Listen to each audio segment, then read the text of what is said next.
2023 saw many events impacting the dollar, both positively and negatively. So in this video, let's talk about the top 10 world news stories from the year impacting the dollar and the US economy. Let's get right into it with the first topic from 2023, which is BRICS Expansion. BRICS is a group of emerging countries led by Brazil, Russia, India, China, and South Africa, and it was created on the idea of having a multipolar world relying less on the Western nations like the United States and its currency, the dollar. And every year since its inception in 2009, these 5 countries have met to discuss economic agenda and strategy moving forward. The meeting they had in 2023 was by far the most impactful as they announced the invitations to 6 new countries to the bloc: Argentina, Egypt, Ethiopia, Iran, Saudi Arabia, and the United Arab Emirates. These countries will be officially joining BRICS on January 1st, 2024. Well, all of which except for Argentina, whose new president Javier Milei has rejected the BRICS invitation and looks to fix their struggling economy by transitioning to the dollar, a topic we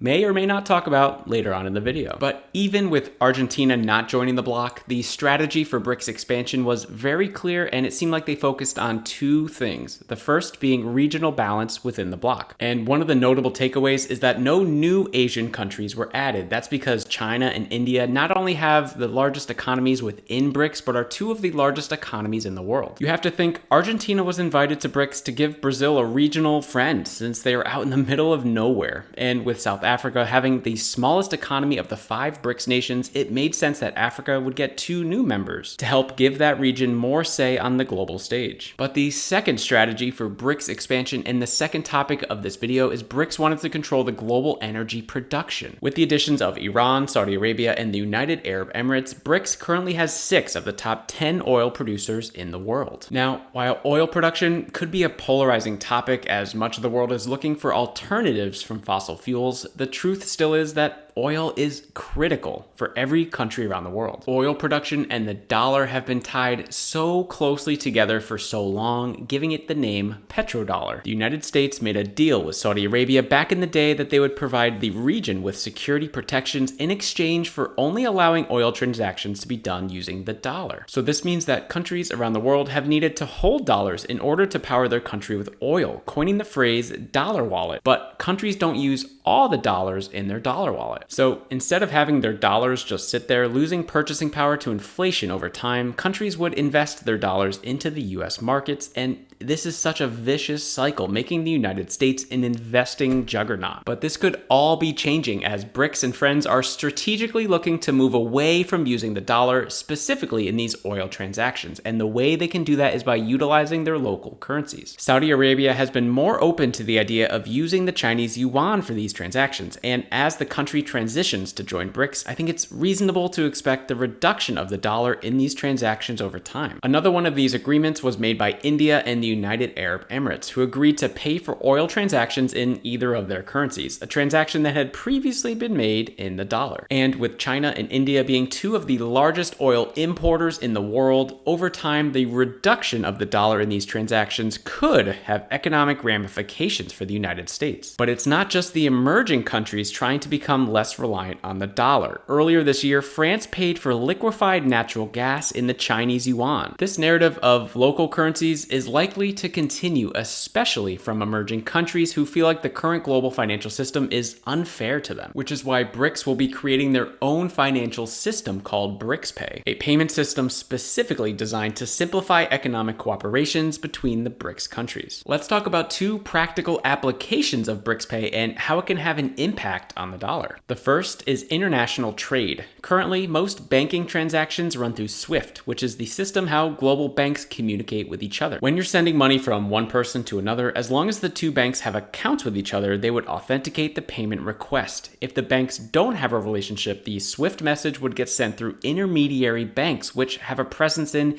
you guessed it, the United States, which is why these countries are looking for alternatives. BRICS Pay isn't necessarily going to replace SWIFT, but it does give the BRICS countries more autonomy from the Western system. The second possible benefit to BRICS Pay is it will simplify cross-border transactions. BRICS Pay eliminates the need for an intermediary currency like the dollar, which will help reduce transaction costs. So instead of, say, India buying Saudi Arabia's oil in dollars, the transaction can be made through BRICS Pay completely cutting the dollar out of the transaction. Let's take a break from how the world is impacting the dollar and transition to how the United States themselves are negatively impacting the dollar, because in 2023, they were pretty good at it. But before we do that, I make videos about world news impacting the dollar and the US economy. So if these topics interest you, make sure to subscribe to the channel because there's going to be a lot more coming in 2024 and beyond. It feels so long ago now, but try to think back to March 2023 when the United States had a historic run of bank collapses. It all started with Silicon Valley Bank, which was the 16th largest bank in the United States at the time and the second largest bank to collapse since 2008. Signature Bank and First Republic Bank were soon to follow. All these banks got caught with their pants down. Since banks aren't legally required to hold more than 10% of deposits that they receive,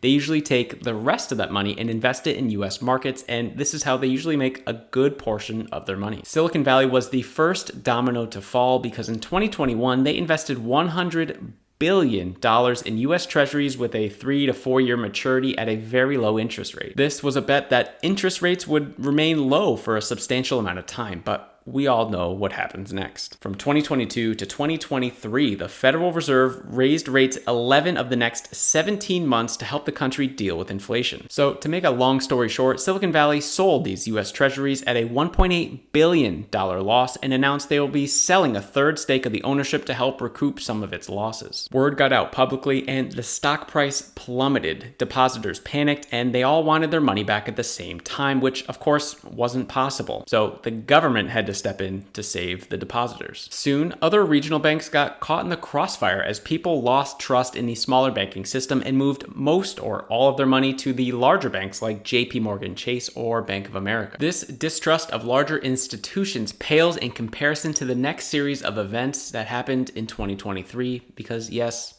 it's time to talk about the US debt crisis. I would like to personally congratulate the US government on almost reaching $34 trillion in debt. I mean, come on, great job, guys. Look at that number keep ticking up. Woo! It was an especially bad year as debt ceiling squabbles and infighting led to 2 separate credit downgrades. What that means is just like individuals have credit scores, countries have credit ratings based on how likely they are to repay their debts and how stable their financial process is. The United States has never defaulted on its debt, but it's actually come very close multiple times as they think it's a good idea to keep the entire economy hostage as the left and the right continue to bicker about future budgeting plans. The 3 main credit rating agencies are Moody's, S&P, and Fitch. This year alone, Fitch downgraded their credit rating from AAA, the highest possible rating, to AA+, and Moody's lowered their credit outlook on the United States from stable to negative. The credit rating is more important than the credit outlook, which is seen as more of a warning, but a reduced credit rating means that the country is unable to utilize better interest rates, making things slightly more expensive over time. This is important because over the long run, this level of debt increase is unsustainable. It's projected that in 2023, the US government will spend more on interest costs than research and development, infrastructure, and education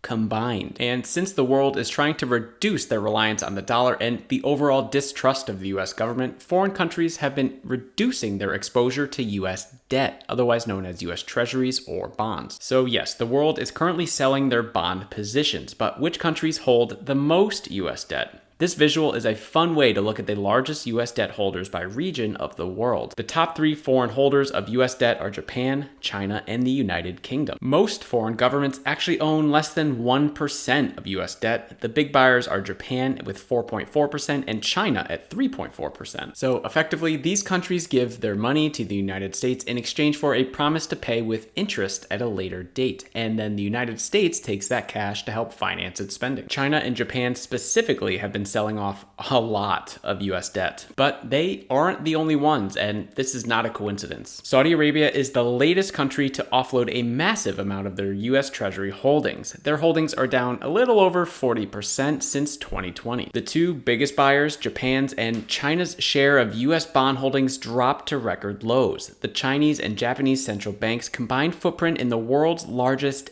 deepest, and most liquid government bond market is now at its lowest on record. Specifically talking about China, this huge debt sell-off makes sense as holding a ton of US debt doesn't really align with their long-term economic goals anyway. Which brings us to our next event from 2023, and let's just call this one China. Yeah, I know this isn't really a specific event, but What kind of recap video would this be if I didn't talk about the US-China economic relations? A bad one. Now, there is no way I can cram everything into this little segment, so after you're done watching this video and for more context, make sure you check out the playlist that I made talking about China's economy, the good, the bad, and the ugly, which should be popping up on the screen now. The leaders of the two countries met face-to-face this year at the APEC summit, which essentially is attended by all countries who border the Pacific Ocean. And both sides came away saying it was a productive meeting with optimism of having professional relationships going forward. But does anyone believe them? This is important because both countries still need each other economically, even in a year where the talk of de-risking away from China has gotten louder and louder. The United States has been focusing on limiting their exposure to China in things like manufacturing. Even still, China is still the world's factory and has a huge head start on other countries trying to compete. The United States has been using two different strategies. The first is called nearshoring, where companies look to move some or even all of their supply chain closer to the consumer base to avoid delays. And for the United States, this meant moving more supply chain operations to Latin American countries like Mexico. Nearshoring is more of an economic move for the United States, and they can take advantage of the US-Mexico-Canada Free Trade Agreement. But the next strategy is more of a geopolitical one, and it's called friendshoring. With the tensions between US and China, friendshoring is when you move certain operations to stronger political or economic ties in the region. Countries like India, Vietnam, and Thailand. But have these strategies been working? Let's look at a recent story that I found on Ground News. Ground News is a website and app that gathers news from over 50,000 sources around the world and puts related articles in one place so you can easily compare coverage. But it's easier to show you than to tell you. So let's look at this news story talking about China's November trade surplus. Right away, I see 47 different publications have reported this story, meaning there is probably some validity behind it. Then I can scroll down here and see which publications fall under each of these biases for more transparency. And in this case, all publications fall in either left-leaning, center, or right-leaning political bias. Then I go back up to the top and Ground News AI sums up each of the biases and how they're framing the story. And you can see that while China's exports have gone up, it happened in spite of losing export volume to the European Union and United States. So if you wanted to click on one of the sources, it brings you right to the article to read it for yourself. So if you're someone who loves to consume the news like I do, and you want to find the story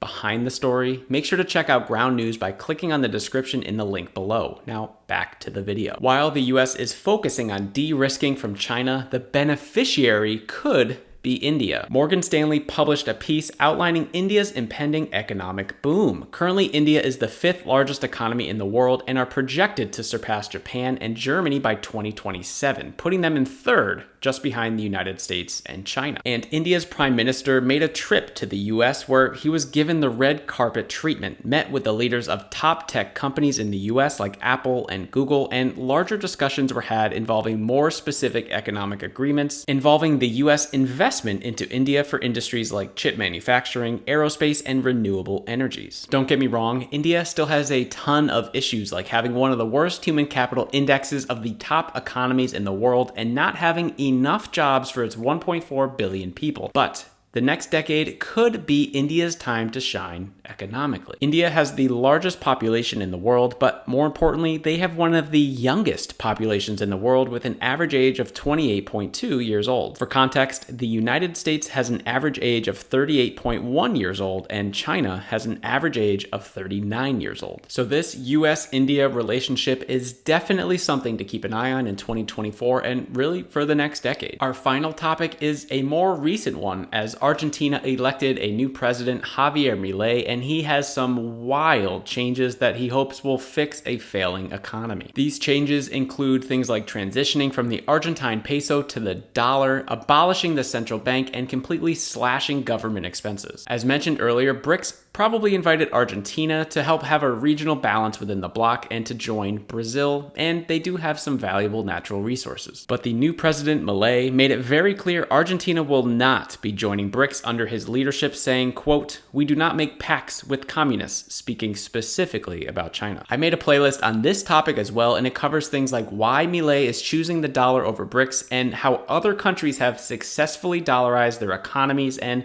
if those strategies can work for Argentina. So if you're interested, that will be popping up on the screen now as well. Quite honestly, this only scratched the surface for what happened in 2023. So let me know down in the comments of what story you would have included in your top 10 that I didn't include in mine. If you made it this far in the video and are looking for more, I made a playlist on each of the 5 founding BRICS members and their relationship with the dollar. So if you're interested in that, make sure to check it out here.